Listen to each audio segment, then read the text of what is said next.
Alam nyo, iba talaga ang Biyernes Santo lalo na kung ikaw ay taga-Bataan.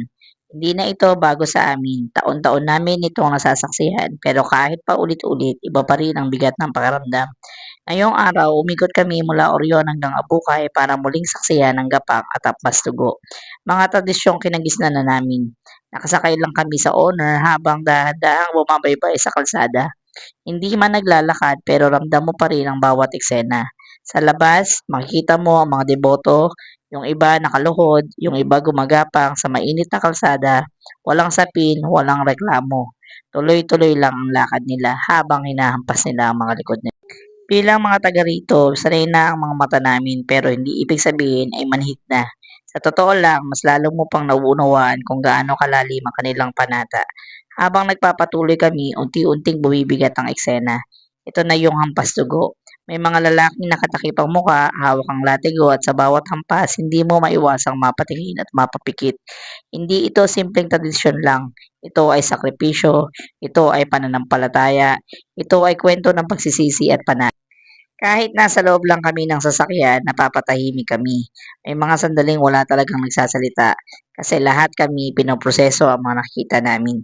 Kasama namin sa pag-ikot sina Andoy, Excelio, Pedro at syempre ang dalawang anak ko na si Brent at si Bryden.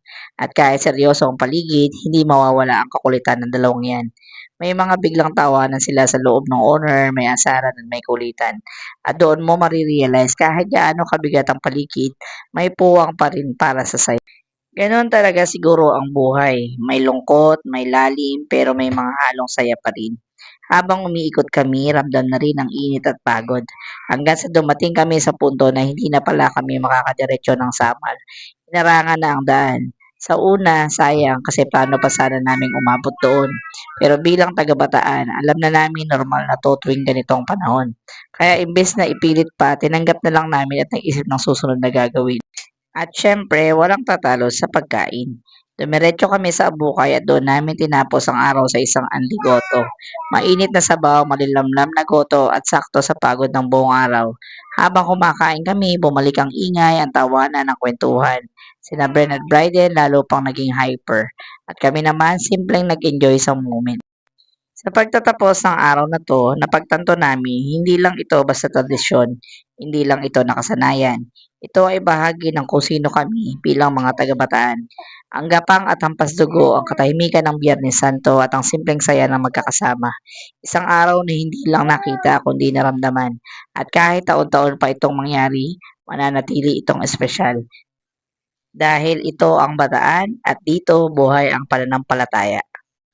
Habang pinapanood namin ang bawat eksena, hindi mo talaga maiwasang mapatanong sa sarili mo. Kailan ba ako huling nagsakripisyo ng ganito? Kailan ba ako huling nag-alay ng buong puso? Sa panahon ngayon na halos lahat minamadali, nakakagulat makita na may mga taong handang magdahan-dahan masaktan at magsakripisyo para lang sa kanilang pananampalataya. At doon mo marirealize hindi pare-pareho ang paraan ng panata, pero pare-pareho ang layunin, ang mapalapit sa Diyos.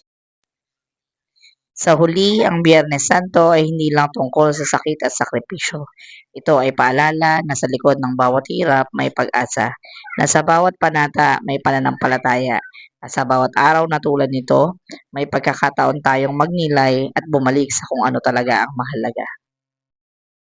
At pagkatapos ng lahat ng nakita namin, lahat ng emosyon, lahat ng pagod, doon mo marirealize kailangan mo ring huminto, huminga, magpahinga, at alagaan din ang sarili. Kaya siguro hindi rin aksidente na napunta kami sa pagkain. Kasi pagkatapos ng isang mabigat na karanasan, ay kailangan mo rin naman ng konting gaan.